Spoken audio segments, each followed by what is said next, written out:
You're listening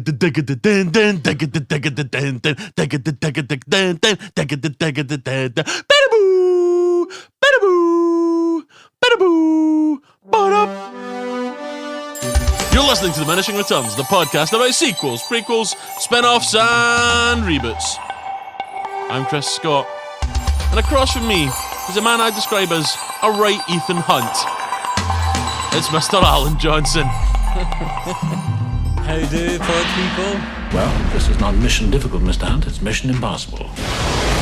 The Mission, which was readily accepted, originally ran on television from 1966 to 1973, during the Cold War, which featured as a subtext in the series, which followed the exploits of the Impossible Mission Force, or IMF, a dedicated team of covert agents dispatched on seemingly impossible missions by secretive bosses against dictators, crime lords and evil organisations.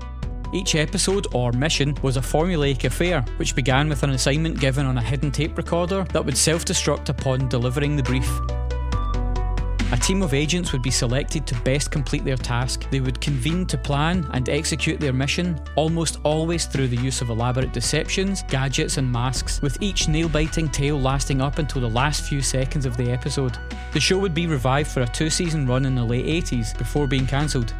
This version would repeat the formula of the show for the most part, updating some of the technological elements, most notably moving from cassette tape to compact disc to deliver the mission brief. Paramount Pictures, who owned the rights to the TV show, had been trying for several years to create what they saw as a viable treatment for a film version.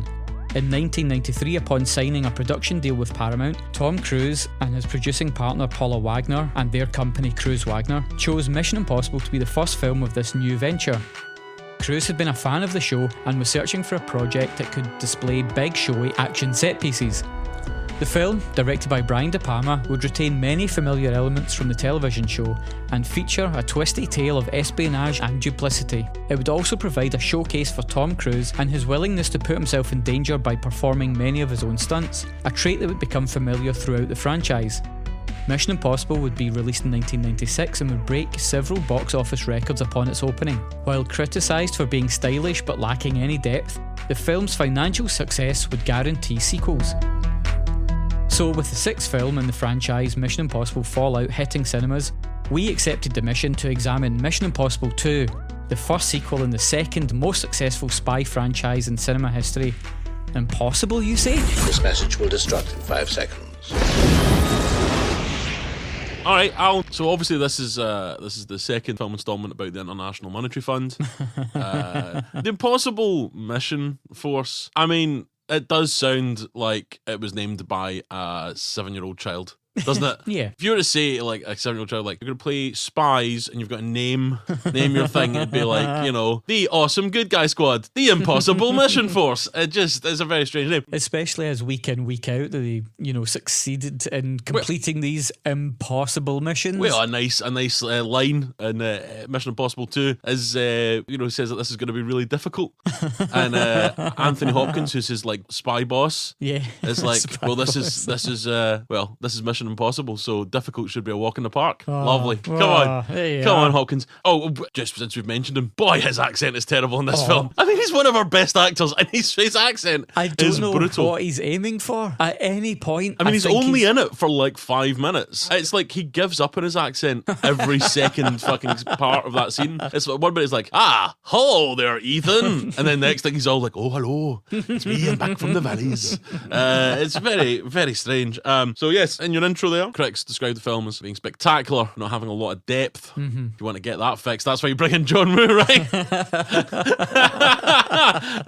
Double down on it, and I'm just going to get this out of the way, Alan. Yeah. I fucking thoroughly enjoyed this again. Oh, really? I was really worried, right? Because, evidently, the film that was in my head for all these years that I loved in the year 2000 or whatever, I remember thinking, this was a fun fucking action film. I loved this film. And then all I've heard is people be like, oh, John Woo Mission Impossible film's like the worst in the series. It's the worst film ever. I'm like, holy shit, guys. I fucking had a blast watching it again. Now, I can understand that perhaps you're not somebody whose dick doesn't get hard or vagina doesn't get wide by the thought of John Woo nonsense. I can see how it might be a hard hurdle to jump, but god damn it, it's just John Woo doing a PG-13 action film. That's something that gives me a lot of joy. Well, just like you're saying that you remembered liking this film, it turns out, having watched it, the film I remember liking is the last 45 minutes of this movie. It does take a long time to get going, yeah. I mean, it takes well over an hour to even get a gun in Tom Cruise's hand. It's crazy. Of course, straight away then, it's a John Woo film. He doesn't just get one gun in his hand.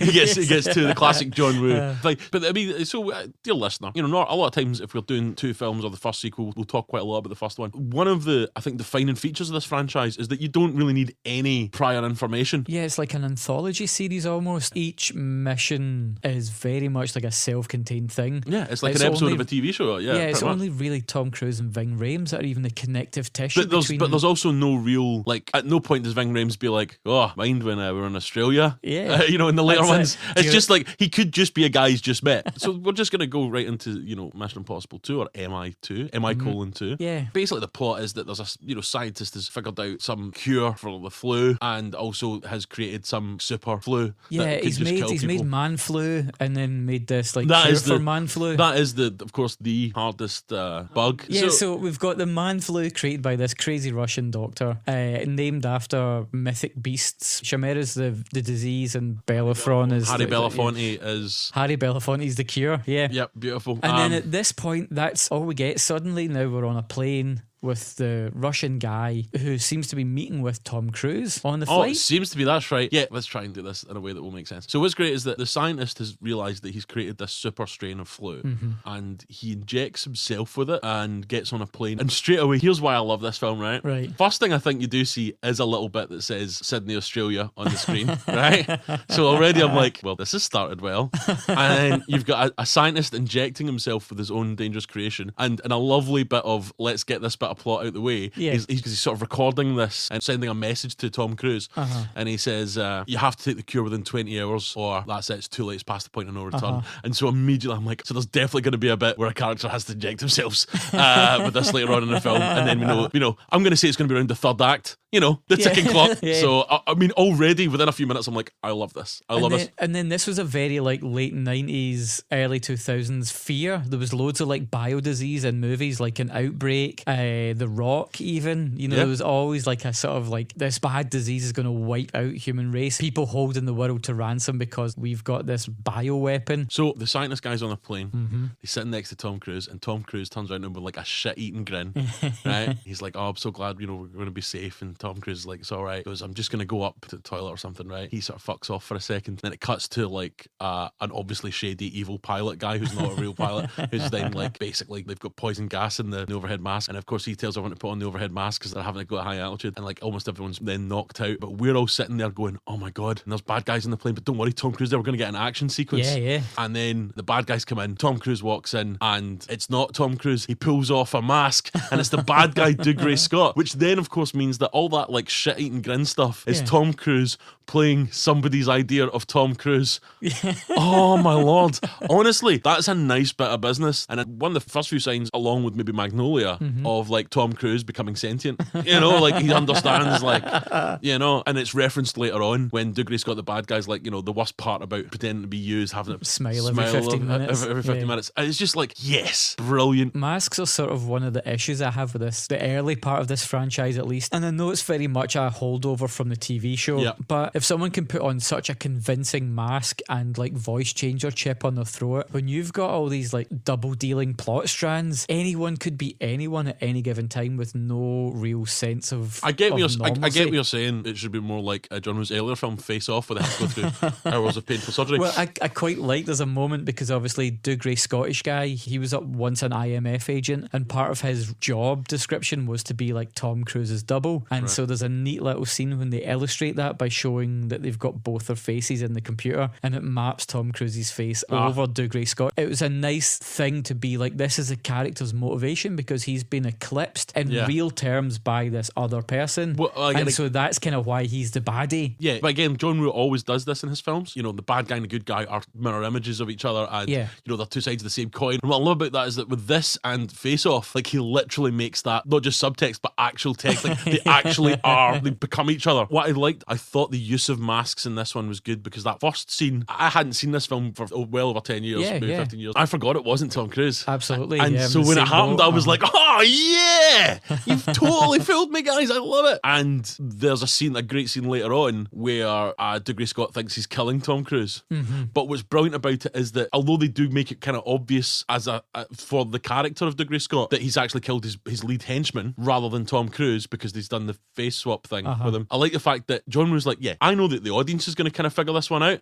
So first one is a real rug pull, but the second one isn't a rug pull. The second one is John Woo going, you know this isn't Tom Cruise. How cool is this that this bad guy thinks he's winning here? And so it's used really smartly. They don't think we as the audience going to fall for the same trick, and so your enjoyment is watching him thinking he's having a great bad guy moment when actually he's fucked it. So the bad guy, he's stolen this scientist's like briefcase and stuff. They've got the cure but not the disease, because he didn't realise the disease was in the scientist. That's right. But I mean, you know, none of this really matters. These are MacGuffins, right? The important thing is Tom Cruise's Ethan Hunt has been tasked to get this back. The bad guy, Dougray Scott, is trying to sell it to the highest bidder and involve himself in the pharmaceutical business, which is actually quite cool. Rather than just selling it for money, he wants to sell it for stock options in a giant pharmaceutical business, and when he finally gets the disease, he's ready to release it so that stock options will go up. So the impossible part of the mission that Tom Cruise has been given by Anthony Hopkins is that he has to go and seduce Dougray Scott's ex-girlfriend into becoming Dougray Scott's girlfriend again. So they have to set up a love triangle. Yeah, so basically Tom Cruise has to go and recruit Thandie Newton, who is a super thief. She's a super thief. The candy you don't take home to mama. He's like, oh, cool. She's also like a smoking hot babe. This is sweet. This is going to be a great old laugh. What I like about when he goes to recruit Thandie Newton, right? And I think this is something that happens on a lot of the films. So it's written by Robert Towne. Yes, the first film and the second film. He also wrote in the original TV series. Oh, okay. So it's a nice bit of continuity. Robert Towne, obviously, is a legendary screenwriter, wrote Chinatown and a bunch of other films, right? So, and I think in quite a few scenes, the writing's better than it needs. And this is what, to me, made this really fun. You know, John Woo's slightly operatic style you have to kind of buy into or not. You know, it's not subtle, but there's actually some really nice bits of dialogue. And the bit where he goes to recruit Thandie Newton, where she's trying to steal like a necklace, and they have like a bit of bantering and all that. I actually was expecting that to come across as really lame, and I really enjoyed it because they were both flirty, both trying to get one up on each other, and I was like, this is just cool writing. This is fun. As much as I had been caught off guard with how slow the opening act of this movie was, I really liked that sequence. I like that they're on opposite sides of flamenco dancers and they're sizing each other up like they're involved in their own flirtatious dance. If you will. Am I right, guys? Lovely subtext. That whole sequence, and then obviously there's a double bluff that Tom Cruise is there working for the person she's stealing from. It's just lovely bits of dialogue, bits of plot, and just like it's just nicely constructed. Like, I dread to think what the Fast and Furious version of that scene would have been like. Do you know what I mean? It would have just been like Route 1. Come and join my family. We're family. It would just be like that. Whereas this was like really coolly flirty and funny, and just like, I like both of these people. Then of course he's like, I want to offer you a job, which cuts to her trying to run him off the road for 5 minutes, which, listen, I'm no recruitment consultant, but that is not a good technique for interviews, is it? No. What attracted you to the job? I'm going to run you off the fucking road. Yeah. And it's crazy. We're watching a film that's all about super high-tech gadgetry, and they've both got Motorola in-car phones. Oh yeah. I mean, it is obviously of its time. Listen, they're both human. She's Thandie Newton, he's Tom Cruise. They both are like, let's just pump. We're both very attractive, and they pump, and of course immediately fall in love. Oh yeah, it's the power of the cruiser's dick. Well, the first film was meant to have a scene that set up that Tom Cruise was involved in a love triangle with John Voight and his wife, but that was excised for getting to the mission sooner. So it's clear that Tom Cruise had this idea that he wanted like a love triangle. He wants to be in a love triangle with a lady, with a female. He wants that to be very clear. Absolutely clear. He's a red hot, heterosexual, blooded male. That's not how you say that phrase, but it's fine. So Thandie Newton and him, they're in love. She's recruited to his team. She's a thief. He's like, brilliant. Guess we're recruiting her for her thieving skills. He then goes to see his Welsh-American boss, Anthony Hopkins, and he's like, I've got the thief. And he's like, cool. So that bounder Dougray Scott is back. Yeah. And that's his ex-girlfriend. So we need to go and start riding him again to get his information. And he's like, what the hell? Yeah. You didn't tell me any of this. And Anthony Hopkins is like, Thandie Joy. This is the impossible mission force. Do you're told. This is a big part that pushed me away from liking this film now, watching it 18 years on. Thandie Newton is the only woman in this whole film, and she's just used like a pawn. She sort of sets herself up like she's like, look, I'm not going to take anybody's shit. But the car race flirting is very much like, look, just because you've got good hair doesn't mean I'm great hair. Okay, just because you've got great hair doesn't mean I'm going to fall in love with you. She's set up as quite a spunky character, which is great, but then the next thing, all she's doing has been passed around like between the men in this movie. But I hear what you're saying. But what I like about this film is that she gets passed. That's awful. What I like about this film is they actually do put in the work, I think. And again, probably like a lot of films wouldn't have. Anthony Hopkins is a prick in this film. Yes. They're saying like, as soon as he says this, Tom Cruise is fucking raging, and he says like some shitty things like, hey, we're not asking her to do anything she's not done before and all that. Yeah, and it's played like, oh no, this is some cold, cruel asshole. And Tom Cruise is like, fuck this. But then I think pretty much the same way that Anthony Hopkins persuades Tom Cruise to do it is the same way that Tom Cruise persuades Thandie Newton to do it. Is this is what this guy's capable of. He's got this thing that could possibly kill loads of people. We kind of need to do this for the greater good. And she's raging about it, and Tom Cruise raging about it. I think the filmmakers do kind of give it a bit of like, yeah, nobody's happy about this. This is a shitty job. Like, rather than just being like, go on, pump him again.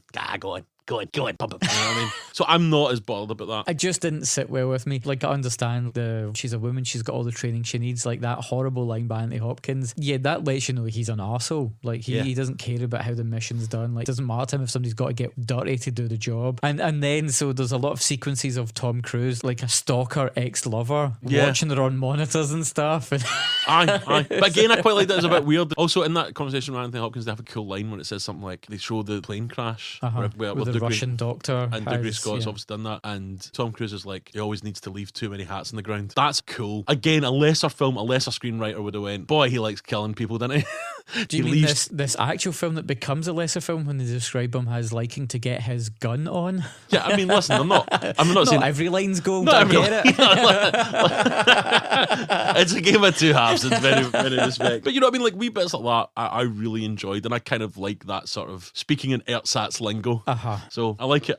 So basically, we've got Thandie Newton goes back to Dougray Scott, and Dougray Scott, because he is a dude, is like, fucking Thandie Newton's here, huh? All right, sweet. Another reason why I really like this film is because like his henchman is immediately like, doesn't that seem a bit suspicious? Yeah, a week before the biggest job of your life, your ex-girlfriend shows up. But then Dougray Scott's like, yeah, it is a bit suspicious, but do you think I'm going to deny myself the pleasure of a ride or two? Or something. He literally says, I want a ride. I mean, that's brilliant. There are a few moments in this film with the dialogue, particularly of Dougray Scott, where it sounds like they're letting him sort of Scottish up the dialogue he has. He only ever calls Ethan Hunt, but it's said in such a way that we all know what it is. It's never just a simple hunt. Dougray Scott, man, there's a guy who should have done better. You know, I looked up his credits and he's worked solidly, but he's just never been like a big leading guy. This was going to be the first of a 1-2 punch, wasn't it? It was going to be Mission Impossible 2, and then he was going to be Wolverine in the X-Men series. And because this overran, he lost out in the X-Men gig. Hugh Jackman gets that, and look at him now. I've got to be honest, I think Dougray Scott's good in this film playing that role, but I can't see him. But then that's because Hugh Jackman's become so iconic, though. It's like trying to think of Tom Selleck as Indiana Jones. Yeah, we've gone over on the Wolverine X-Men Origins episode, but I'm glad we got Hugh, and good luck to you, Dougray, wherever you are. So they have a lot of lovely spy stuff in this film. Tom Cruise obviously brings in his pal Ving Rhames,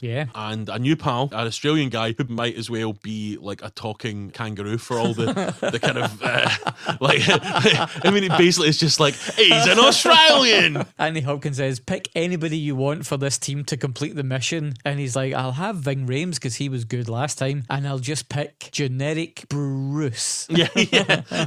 He might as well have like a hat with cork coming off of it. Yeah, he's like the Australian Howlin' Mad Murdoch. He's there because he can fly helicopters. That appears to be his job. Yeah, that's his one skill. So lovely spy stuff. People putting in earpieces and they meet at a horse racing event where she steals some information off a digital camera memory card. I love the fact that they're like, it's a digital camera. Yeah. Oh no, she's not stealing like film. She's not stealing microfiche. She's not stealing paper and pen. No, this guys, it's a camera but digital. Boom.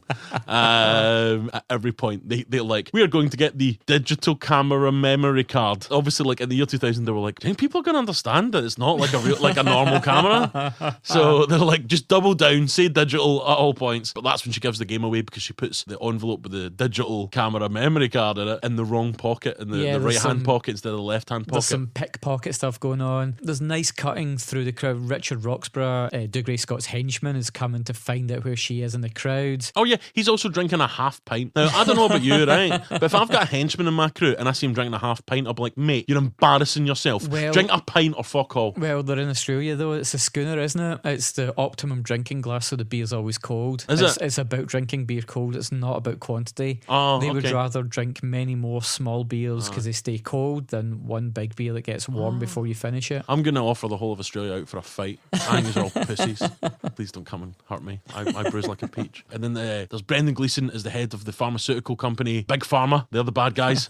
Always. Brendan Gleeson basically is like, yeah, I know we created this like awful thing, which means I can sell things for more money. Ha ha ha. Yeah. I'm amazing. Dougray Scott's like, oh, we'll need to get some of that. So he's sort of negotiating with him about selling them back the cure. And at this point, I guess they realise that there's only so many vials or whatever of the evil disease. Yeah, it's now the classic thing in a movie where they're like, we've got this disease, but we've only got one cure and one disease. But what about all the lab work? What about all the tests? Like, surely somebody's written it down somewhere. There's some working gone into this. It's not just a thing and a thing. Yeah, but in this movie, who cares? Exactly. I'm fucking 100% behind this film, right? So fucking come at me, bros. So they realise, right, there's 3 vials of this in this building. So bad guy's got the cure. But the cure is useless if he doesn't have the actual disease. Yeah, a cure to a disease that he doesn't have access to. Yeah. So Tom Cruise is like, we'll just go in and we'll destroy the disease. Job done. Now, at this point, Dougray Scott's character is like, you know what Tom Cruise is going to do? He's going to go in there and destroy the disease. Instead of having that bit where they show you the good guy describing their plan and it all happening while they're describing it, the bad guy describes Tom Cruise's plan and it's all happening exactly as he said, which I thought was an amazing touch. And just the way that Dougray Scott says it with such disdain, because he's like, so he's going to try and not kill people. Idiot.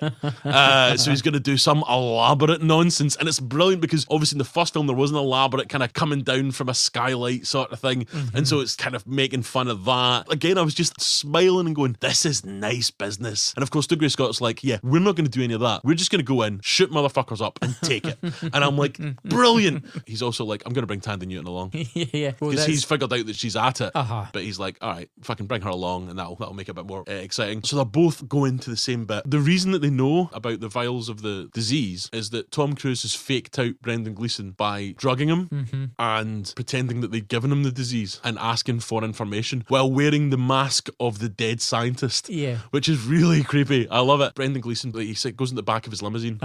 And he picks up a newspaper, and the newspaper has got a picture of Brendan Gleeson, and it says something like, Brendan Gleeson dies of disease that he created. Yeah. And he's like, oh my God, this is awful. And then gas appears in the car, and he gets drugged, and then Tom Cruise interrogates him, which is all quite kind of cool and groovy. But now whenever things like that happen, I go, Tom Cruise and Ving Rhames had to be like, should we make up a wee newspaper? Aye, that'll be fun. Let's make a wee that'll be a wee project for us. Bruce, g'day, do you want to make a newspaper? Sounds bonza, mate. They've got like a stencil on a computer, right, newspaper, let's put the date in. Should we have another story? Should we put something in the corner, a wee in-joke or something? I don't know, that'd be nice. Are we going to do a sports section? They've just had a wee arts and crafts day. Waiting by the printer for it to print out. Yeah, yeah. They've had to buy special print paper. What was it like being a spy? Not going to lie, we make up a lot of fake newspapers. It's not the first time they've done this, do you know what I mean? And this is another great like movie cliche where it's like there's 3 vials of this disease that need to get rid of.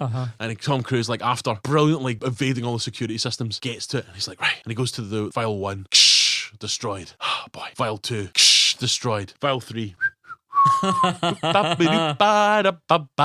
Just gonna wait and think about some stuff that's been happening previously in the film. But boy, Tom, you think you'd probably want to maybe hurry up there. This is vial of an evil disease that could kill everyone. Basically, allow this bad guy make off with loads of money. He's pumping the woman you love that you sent her in. Yeah. You think, and he's just like, nope, having a wee thinky think. At which point, of course, because he's taken fucking 8 days to do this last vial, Dougray Scott comes in with a bunch of henchmen and just starts shooting the place up. And so now we get to the fact that they're finally going to really, for want of a better phrase, face off. And at which point, Alan, is this where this film gets to the bit that you remember? Yes. Yeah, boy. You're listening to episode 56 of Diminishing Returns, where we're getting wild about Woo. If you also enjoy the films of John Woo, or just want to get in touch and talk about anything else you like, why don't you email us at diminishingpod@gmail.com. You can get us on Twitter at diminishingpod. Facebook, you can get us at Diminishing Returns Podcast, and you can tag us by putting at Diminishing Returns Pod. We have an Instagram, Diminishing Pod, and a blog, which you can get at diminishingpod.wordpress.com. We are an independent podcast, so guys, help us out. This is an impossible mission. This is a very possible mission. We want to get more listeners. So if you know somebody that likes films, Scottish accents, and excessive swear words, sexual situations, adult scenarios, send them a link to the exact podcast. Or if they're with you, why not just take their phone or tablet and just pop it into their podcatcher? You can also rate us on iTunes or wherever you get your podcasts. That helps new listeners find the shows. Obviously, if you rate us anything less than 5 stars, you're a prick, and I'll come to your house and I will beat you like Tom Cruise beats up Dougray Scott. Thanks, guys. This is when the John Woo part of it all begins. There's doves, there's face kicking, there's double guns. My one criticism is that you basically don't see blood, because obviously they're trying to keep the rating down, I guess. It is quite bloodless. It's basically John Woo doing a summer blockbuster, so you're not getting loads of like gory violence, but you're still getting all the cool like stunts and fight scenes and stuff. Also, the shootout takes place in the building on level 42. Oh. I was just like, oh no, I'm going to be thinking about level 42 for this whole scene. But yeah, so there's a shootout and this vial of disease is lying on the floor. Yeah. Oh, Tom, you fucking time-wasting prick. This could have all been avoided. And Dougray Scott's going, if one of us tries to go and get the vial, Tom Cruise is going to shoot us. I know. Thandie Newton, go get that vial. And Tom Cruise is going, Thandie, he's going to fucking shoot you. And she's like, duh. And she picks up the vial we've already seen somebody inject themselves with and has 20 hours to save themselves. Oh boy, I wonder what's going to happen here. Yeah. As she spends ages looking at her wrist and the injection, and her wrist and the injection bit. And Dougray Scott's just standing there going, oh, she seems to be taking her time. Oh well, sure, nothing will come of it. A lot of introspection at the worst possible moments. Yeah. So yes, she injects herself with the poison and is like, yeah, you can't kill me right now because otherwise you'll lose the one thing that you need to make millions of pounds. Yeah, quite like her self-sacrifice at that moment. She thinks she's helped Tom and outsmarted Dougray, which that's quite a nice moment. Yeah. But then obviously Dougray, his plan is just, well, you know what? I'm just going to put you out into the public. You're going to become like patient zero for a whole plague. I believe you'll find he says the phrase, you're going to be the Typhoid Mary of Oz. And then he goes, g'day, which is brilliant. Dougray, not the time to be doing accents, man. So he kidnaps her and is like, I'm going to release you into Sydney, and then when the disease is going to spread, I'll have the cure and I'll be a rich man. Tom Cruise is like, right, fuck this noise. Let's go and attack him in his fucking villain's lair that he's got. I mean, see if I had a villain's lair. Yeah. I'd want every sort of entry point, egress. I'd want that all locked down, right? Sentries maybe. Absolutely. But also, I would probably not want to have something that's so badly designed that evidently a million doves can get in there. Because there's literally just hundreds of doves kicking about just so there can be cool bits where Tom Cruise rocks in with the 2 guns and a dove flies behind him. I mean, don't be wrong, I'm glad it happened. I'm just saying, for a purely bad guy planning level, you fucked up, Dougray. Yeah, so the sort of last leg of this film is basically several set pieces rolled into one continuing extended action extravaganza. Rolling barrel of awesomeness. I mean, it's fucking great. So he's fucking like fly kicking dudes, leaning them in the face, punching dudes, he's shooting people with 2 guns, there's doves, he does a double cross with a mask, he then fucking gets the cure, flings that to the helicopter and goes, go save Thandie Newton, guys, and they're like, Bonza, mate! Go! Oh, Tom Rogic! And they go into that, and which also Thandie Newton's quite like, is ready to kill herself. Yes, right? Now here's the thing, right? So she's like ready to jump off a cliff, like in the ocean or something. Right? Isn't that just going to spread the disease like everywhere? Like, isn't that the worst thing? Like loads of kids paddling about, being like, oh, what's this? Well, I've got disease now. Well, I also like how the sequences we've seen of people that have the disease, they begin like sweating blood and mucus and just like gross. She's still staggeringly beautiful. Yeah. Like totally. you would you have like 19 hours 25 seconds, I'll still pump her. Like, I'm just saying, oh my lord. Yeah, so she's meant to be dying of the chimera and she just still looks absolutely beautiful. That shows you, Alan, can't tell just by looking. Let's do safe sex, guys. Come on. Yeah, well, there you go. It's an important message that John was trying to get out here. So while that's happening, Tom Cruise is, after just like fly kicking and killing motherfuckers left, right, and centre. Nothing like just taking out a heap of faceless bad guys in their family sedan cars. By the way, every car in that chase explodes and cuts brakes into. Like, who are making these cars, guys? Like, in Australia, there needs to be a health and safety executive looking after this, because every 2 seconds, like, he's on a bike and he's fucking like shoots a car twice and it explodes and breaks in two, and then like another car comes behind him and gets hit by something else, it then explodes and breaks in two. It's like, if you just have like a little scratch on your bumper, does your car then explode and break into two in this country? Someone just gets out the car and slams the door closed and it explodes. What does this light mean in the dashboard? Oh, that's the explode and it cuts into two light, mate. You need to get that sorted. You're not going to pass your MOT with that fucking on. And so this is a sequence that I most vividly remember from seeing the film. Tom Cruise and Dougray Scott both on motorcycles just charging about. Oh, it's brilliant. Tom Cruise has escaped from the bad guy base. He's leaping over things. It's crazy stuff. He does like a wheelie on the front wheel and spins around 360 and he shoots guys from the motorcycle. Cool. How can you not love that? Amazing. It was crazy how much of an influence that Hong Kong cinema had on cinema of the mid to late 90s.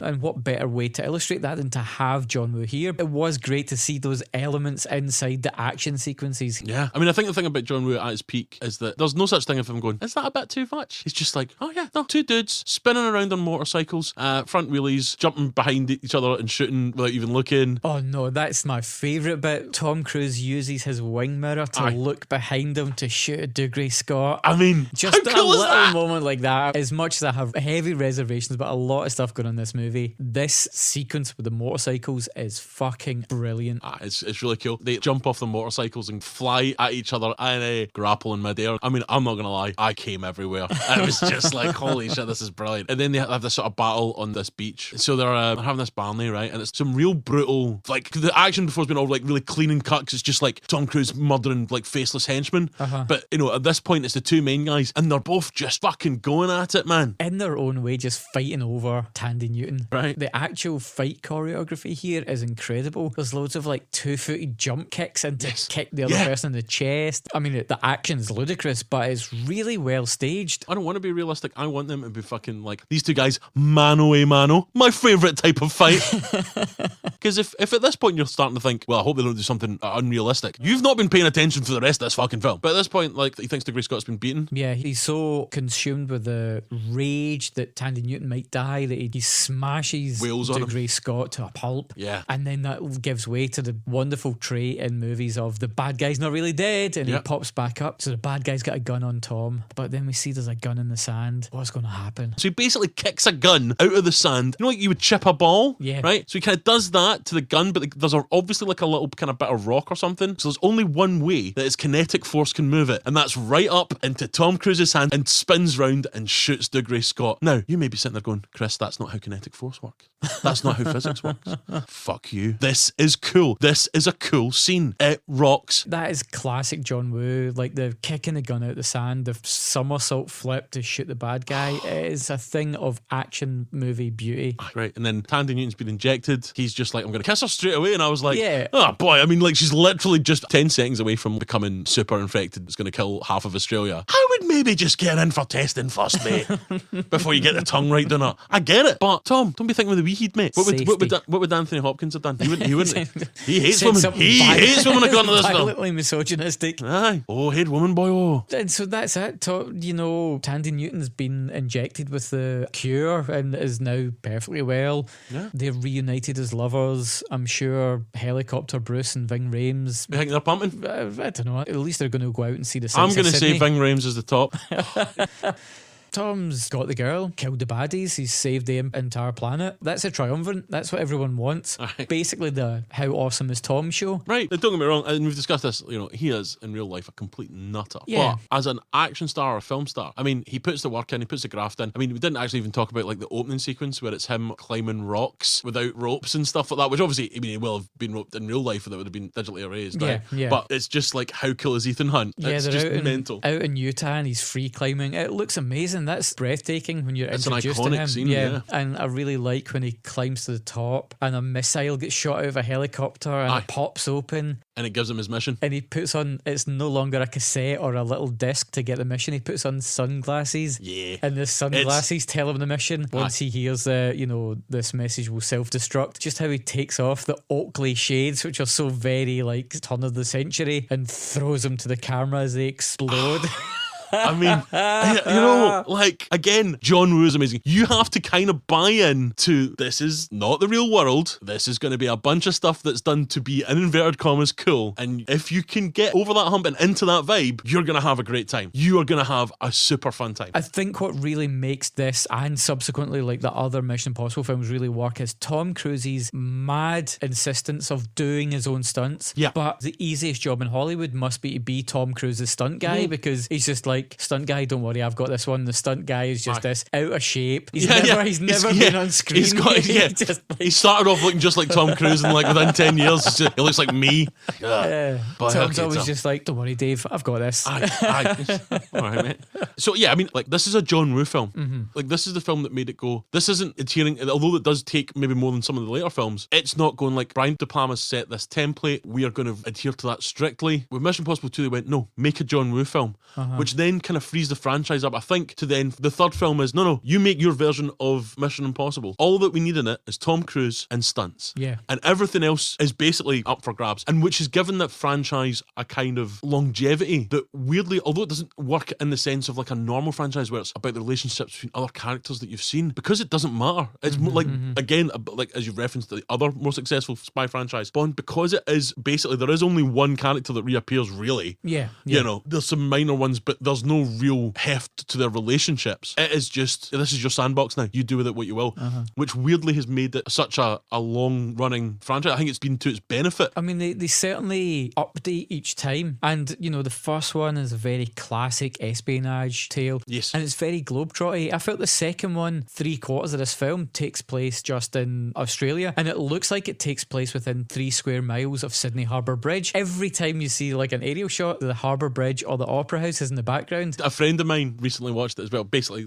she found out we were doing this. She's like, I've not seen it for ages. I was like, oh, me neither. I'm going to. And she was like, right. And so she texted me the other day. She said something like, oh, do you think this is filmed in Australia? Because it's just like, they're really like, guys, this is really Australia. Yeah. Like, look, it's in the Opera House. Right there, guys. Well, I know it's a hokey thing, particularly in spy movies when you're trying to tell someone you're on another country. And in the first one, there's obviously lots of it set in Prague and then in Paris, so there's loads of Eiffel Tower. And then they go to London, so there's loads of like, oh, there's a London bus. Here we are. Yep. But yeah, this, every time there was like a background image, it was just the Harbour Bridge. So obviously the Tom Cruise stunt machine is the biggest aspect of this movie, but this particular one in the franchise, like you say, it's all John Woo. The camera's continually moving. I actually find it quite disorientating. Swooping around, you very rarely just get like a stationary shot. But that's it, it's larger than life, it's operatic. Oh, they could do that at the Sydney Opera House, because it's filmed in Australia, guys. Yeah, it's so John Woo. I love it. I'm fucking into the Wu-Tang Clan. Because, right, there's a couple of things that you just, holy shit, you don't see that in other films. There's 3 moments, I think, that I counted, might even have missed a couple more, where characters look directly at the camera. Like, when it's just Tom Cruise just turns around and is just like, yeah, I'm a badass. And it's right down the fucking lens. And also, oh my lord, how many zooms are there in this film? They zoom in on people so dramatically. Oh, it's amazing. And so John Woo in the mid-80s, obviously he'd had a big run of hits in Hong Kong, you know, and those were the films that I was aware of his, like Better Tomorrow 2, The Killer, Hard Boiled, those kind of movies. It was a big reason that Chow Yun-Fat became like an international star. Yeah. But prior to Better Tomorrow, John Woo had been really disappointed with the lack of creative control he was getting in films, and actually put himself in a sort of like exile. And it was Zhu Hark that got him the financing to make the Better Tomorrow film, which was his kind of passion project. And that's the one that really hammers down all the themes of honour between like brothers in arms and all of that stuff. It's fucking brilliant. Like, I eat that shit up. I love it. But then he comes to the US at the insistence of Jean-Claude Van Damme to make Hard Target. Oh, is that where Jean-Claude Van Damme plays, I believe, was it? Chance Boudreaux. Yeah, the Cajun. Listen, I fucking loved Hard Target. Yeah. You know, at this point, I'd seen Hard Boiled, because that was the first one that got like a pretty big release. Like, Hong Kong cinema was hot at that moment in the sort of 90s. Tarantino was banging on about directors like John Woo and stuff. Of course, he comes to the US and he makes Hard Target in 93, then Broken Arrow in 96, which is his first first working with Travolta, and that's a fun movie. Then Face Off in '97, which is a movie that I think has got a lot of problems in it. Oh, what are the problems? That it's almost too amazing? I actually think that, first of all, explaining the face off part of it occupies so much over the movie. I mean, the film is about 2.5 hours long. Yeah. But you know what? I rewatched it recently. Okay. And I was like, I'm fine with this being 2.5 hours. I also think that if you had cast the roles oppositely, I think it would have worked much better. But the thing is that they both play each other anyway, so that's what's everything about it's amazing. I love it. Honestly, Face Off, everything about it's amazing. Face Off's 97, and then he makes Mission Impossible in 2000. He's kind of got a few things after that. Paycheck, which by the way, Paycheck was his last American production. People hate that film. Again, really? I really like it. Okay. So that was his last American production. He's sort of put himself in exile again, and he returned to Hong Kong cinema. I had thought it was so strange. His Hollywood run was great. I wonder if he's slightly unfashionable now. Right. And maybe just like kind of dropped off the cultural conversation. I guess what I want to say is that if you're a younger listener, genuinely, The Killer, I think, is maybe the one of all of his films that I would say is a great kind of intro. Yes. Like, Hardboiled is insane, but The Killer is just like a cool, lean action movie. I would say, The Killer is the sort of tightest of his movies. Yeah. Hardboiled has the sequence in the hospital, that 42 seconds of those guys just like absolutely going at it. So, Al, yes, do you seem torn in this film? What's your final verdict? I really think Tom Cruise is great. The action is great. Some of the set pieces are still staggering now, but I've got a problem with the direction, the plotting, and the dialogue. So fuck you, Alan. Alan thinks he knows better than Chinatown scriptwriter Robert Towne, guys. Well, I'm just pointing this out that Alan thinks he's better than Robert Towne. Can I just point out that in amongst his other credits, Robert Towne also wrote The Two Jakes, the fucking terrible Chinatown sequel. But he also wrote Mission Impossible 2, another great film. So, okay, well, fuck you, Alan. This is a great film. All the naysayers can bite my banger. That's what I can say. John Woo for life, y'all. Oh, this podcast will now self-destruct. Yeah, there we go. Classic.